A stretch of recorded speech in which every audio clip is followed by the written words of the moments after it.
साथियों नमस्कार। मैं संयुक्त ऑल इंडिया जन आंदोलन संघर्ष न्याय मोर्चा की महिला प्रदेश अध्यक्ष शहनाज जहां आप सभी लोगों का बहुत बहुत वंदन अभिनंदन। साथियों, जैसे कि आप सभी को मालूम होगा कि संयुक्त ऑल इंडिया जन आंदोलन संघर्ष न्याय मोर्चा ने जो अपना विज़न लेके चली थी, जो लक्ष्य बनाया था, जो प्रण किया था कि सुप्रीम कोर्ट में हम पहुंचेंगे और PIL जनहित याचिका लगाएंगे। तो देखिए, संयुक्त ऑल इंडिया जन आंदोलन संघर्ष न्याय मोर्चा ने अपनी बातों को रखा और हम लोगों ने सुप्रीम कोर्ट में PIL लगा भी दी। अब देखिए, जैसे कि आप सभी को मालूम है कि विगत 2 महीने से हम लोगों की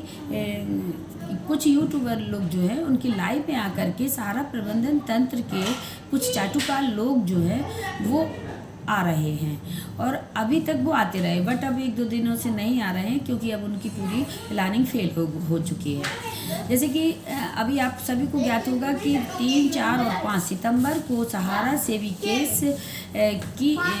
डेट लगी थी, उसकी सुनवाई होनी थी। जी हाँ, उसकी सुनवाई के लिए इन लोगों ने 1 महीने पहले से गाना शुरू कर दिया था। बहुत ढोल मजीरा बैंड बजा के इन लोग चिल्लाना शुरू कर दिए थे कि देखिए अब एकदम सब कुछ अच्छा हो जाएगा और फिर से सहारा खड़ी हो जाएगी और सबका पेमेंट पाई का पेमेंट होगा, सारे पीड़ित निवेशकों का।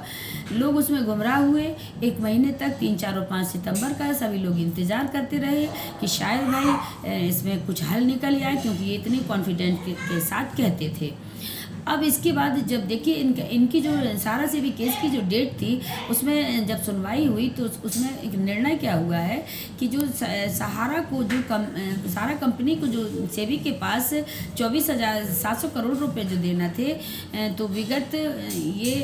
12 सालों से इन्होंने 10,000 करोड़ रुपया अभी जमा नहीं किया था। इन्होंने मात्र जो 24,700 करोड़ रुपए जमा करने थे, उसमें से सिर्फ 14,700 करोड़ रुपए ही जमा किए थे, जिससे सेवी के पास इनको 1,000 करोड़ रुपया और देना थे। तो उस केस में वैसे तो हम पीड़ित निवेशकों का कोई लेना ही देना नहीं था, वो केस ही दूसरा था, सहारा सेवी का था। वो सहारा अपने पैसों के लिए, सेवी अपने पैसों के लिए लड़ रही थी, उससे हम पीड़ित जमाकर्ताओं का कोई मतलब ही नहीं था। मगर ठीक है, फिर भी हम कहते हैं इन लोगों का जो कहना था कि अगर हमारा ये केस निपट जाता है, इसका हल सोल्यूशन हो जाता है, तो हम निश्चित ही सभी का पाई का भुगतान देंगे और हम वचनबद्ध भी हैं, ऐसा इन्होंने कहा था। और एक चीज़ और, ये लोग विगत 12 सालों से हमको जो एम्बार्गो लगा हुआ है हम पर, ये कह करके पूरे देश के पीड़ित निवेशकों को गुमराह कर रहे थे। जबकि उस 3, 4, 5 सितंबर की तारीख को सुप्रीम कोर्ट ने ये तय कर दिया कि इनके ऊपर कोई ऐसा एम्बार्गो नहीं था जिससे कि ये पैसा ना दे सकें। इनके ऊपर ये था कि जो भी जो भी चीज़ आप बेचेंगे, जो भी ज़मीन आप बेचेंगे, उसका 1,000 करोड़ रुपए पहले सहारा से भी अकाउंट में जमा होगा, इसके बाद बाकी पैसा आपका रहेगा। तो आखिर ये 12 सालों से हम लोगों को क्यों गुमराह करते रहे? 12 सालों में क्यों नहीं ये 10,000 करोड़ रुपए जमा करवा पाए? अब ये 3, 4, 5 तारीख में सुप्रीम कोर्ट ने इनको आदेश दिया है कि आपको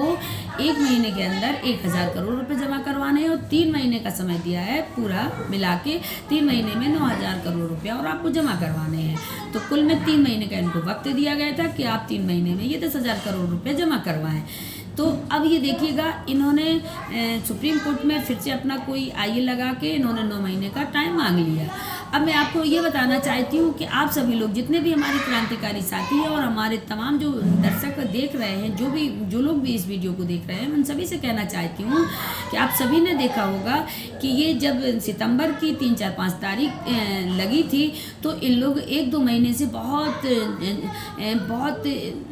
कहते हैं ना कि गाजे बाजे के साथ इन्होंने इतना चिल्लाना शुरू कर दिया था कि 3, 4, 5 सितंबर के बाद से देखना सब एकदम क्लियर हो जाएगा, सब एकदम अच्छा हो जाएगा, कहीं से कोई दिक्कत नहीं होगी और सभी लोगों का पूर्णतः जो पेमेंट है वो सुचारू रूप से चालू हो जाएगा। लोग इंतज़ार करते रहे, इंतज़ार करते करते जब ये 3, 4 और 5 तारीख भी निकल गई और उसमें कोई निर्णायक फैसला नहीं आया, बल्कि फैसला इन्हीं के ऊपर आया है, इन्हीं के ऊपर दबाव पड़ा है कि जो आप जमा नहीं किए उस पैसे को पहले जमा करवाइए। ठीक है। इसके बाद इतने बेशरम हैं ये लोग, फिर ये लोग आते हैं और ये आके हमारी भोली भाली पब्लिक को फिर गुमराह करने लगते हैं और कहते हैं कि देखिए अभी हम लोग तुरंत 1 महीने में 1000 करोड़ रुपए जमा कर देंगे, इसके बाद 2 महीने का समय में हम 9000 करोड़ रुपए जमा कर देंगे, इसके बाद एकदम फिर सब सही हो जाएगा और हमारा जो हमारे ऑफिस हैं वो सारे के सारे फिर खुल जाएंगे, पूरे देश के ऑफिस खुल जाएंगे। तो मैं इनसे पूछना चाहती हूँ, सबसे पहले तो ये बताइए, अगर आप वाकई में निवेशकों का पैसा देना चाहते थे या देना चाहते हैं तो आपने ऑफिस बंद क्यों किए? किसी ने बंद तो करवाए नहीं है।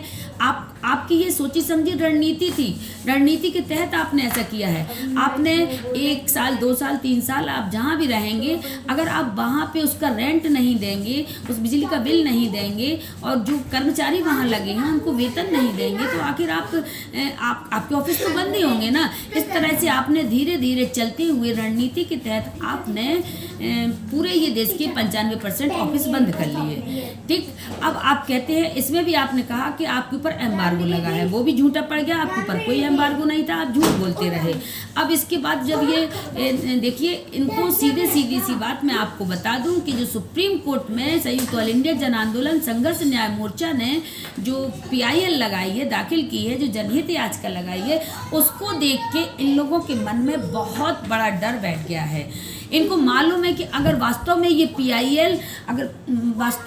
PIL लग गई तो ये जो जितने भी इनके